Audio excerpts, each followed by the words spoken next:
энэ өвчнийг ярихаас өмнө эхлээд нийтлэг нэг тийм нэг буруу ойлголтыг засах хэрэгтэй. За тэр нь ямар юм бэ гэхээр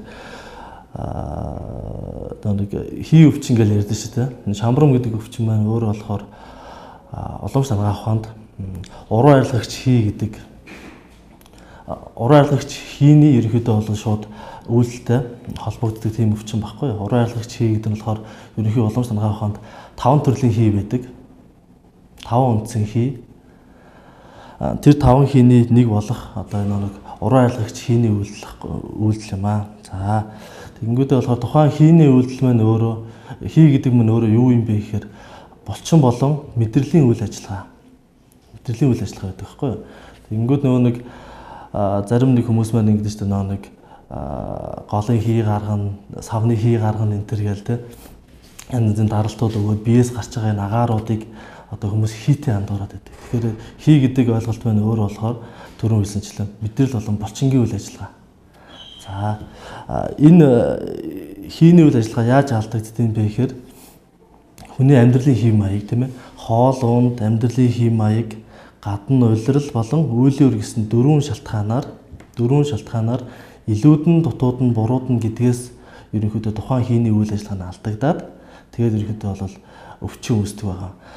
За шамрам гэдэг өвчин маань болохоор өөрөө шууд нэг энэ уруу арилгагч хийтэй холбоотой байдаг. За уруу арилгагч хийний үйлдэлийг хэтэрхийх олон төрөн хэлсэнчлэн олон давтамжтайгаар тий үйлдэлийг нь олон хийх жишээ нэг олон хугацаа одоо олон удаа суулгах олон удаа жирэмслэх тийм ээ эсвэл төрөх үед эрсдэлтэй төрөгч одоо нэг саадтай тийм ээ олон цагаар дүүлэх ч юм уу тиймэрхүү шалтгаануудаар ерөнхийдөө бол энэ өвчин үүсч байдаг.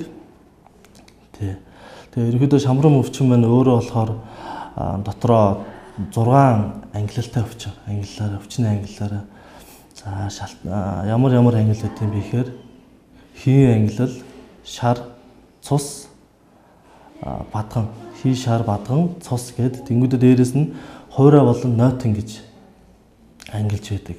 Хийн ангиллын өвчин гэдэгт нь болохоор ерөнхийдөө бол түрүү хэлсэнчлэн илүүдэн дутууд нь бурууд нэгтэйгээ мөн адилаар хэтэрхий олон давтамжтайгаар хийний үйлийг их хийснээс одоо жишээ нэг олон давтамжтай суулгах, олон давтамжтай өтгөнийг хорих ч юм уу те онгоцыг хорих одоо ажлын нөхцлөөс шалтгаалаад олон цагаар ингэ суух ажилтаа хийдэг. Тиймэрхүү хүмүүс ихэд энэ өвчнөр өвчлөх магадлал өндөртэй байдаг.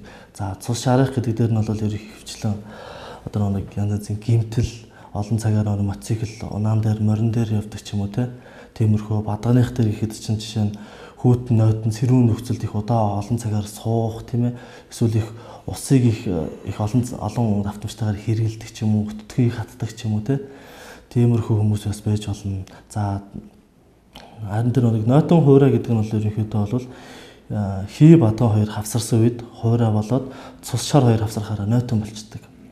За хуурай гэдэг нь бол ерөнхийдөө бол юун дээр ил төлөхөөр одоо гадна талд одоо хошдооны амсар буюу амсараас гадна талд ерөнхийдөө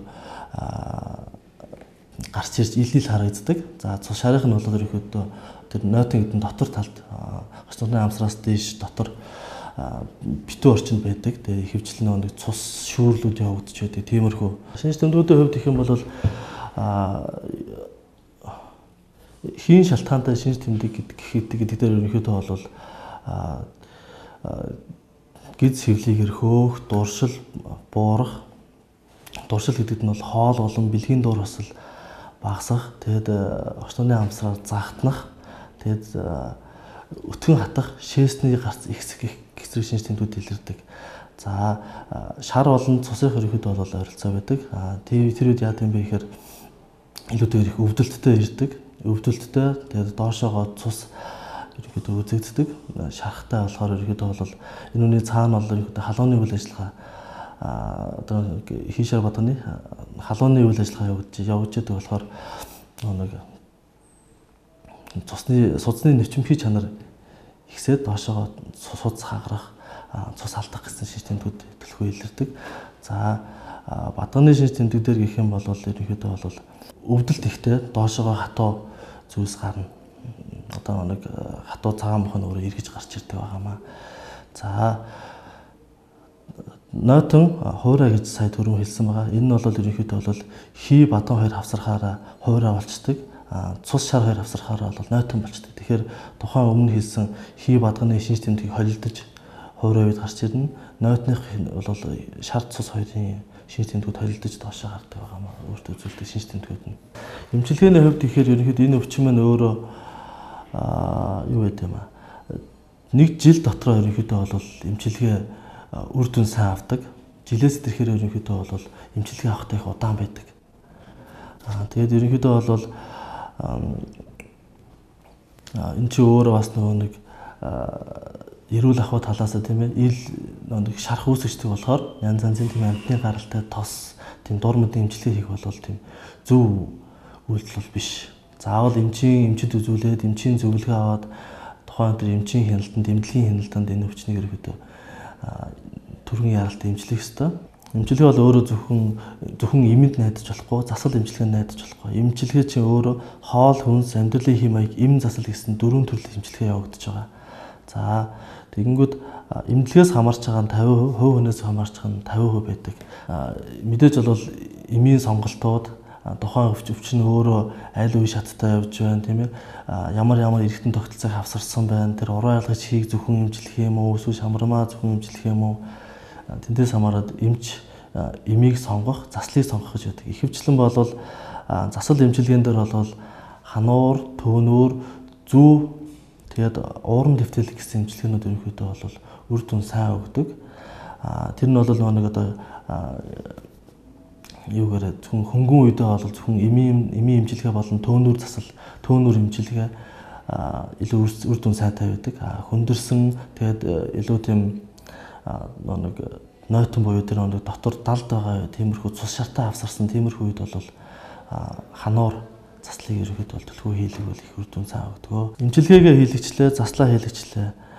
Гэтэл нэг хүн өвдөж болно, эмчлэгдэж болно. За тэгэхээр өвдөж эмчлэгдэж болсон юм чинь дахиад шинээр өвдөх магадлал өндөр байдаг.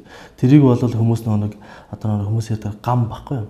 Гам буюу одоо нэг тухайн өвчнийг үүсгэжсэн тэр шалтгаануудыг амьдралынхаа хэв маягаас хоол хүнснээс ирэхэд хасах хэрэгтэй. Түрүүн нэг өвчний англи дээр ярьж байсан хий шар бадхан цус нойтон хуурай гэж ярьжсэн тийм ээ. За гэхэд чинь тэнцэнээс хийг үүсгдэг хоол хүнс буюу тийм шимгүү идэ ундаа ч юм уу те эсвэл амьдралын хэм маягаас нойрыг их алдах ч юм уу буруу хурцлыг өргөжлүүлж хийх тийм ээ. Олон цагаар ячаал авч ажиллах. Тэр тиймэрхүү шалтгаануудыг ерөнхийдөө бол амьдралдаа хэвшмэл байлгаад байх юм бол энэ өвчин бол дахин эмчлэгдсэн ч ерөнхийдөө дахиад өвчлөх магадлал өндөртэй байдаг. Тийм болохоор бол эмчилгээ гэдэг бол 50% нь хувийнээс өөрөөс нь хамаарч идэг болоход өргөжлүүлээд энэ эмчилгээг бол сайн зөвлөж гэрийн аргаар амьдралын хэм маяг дээр нэвтрүүлэх хэрэгтэй.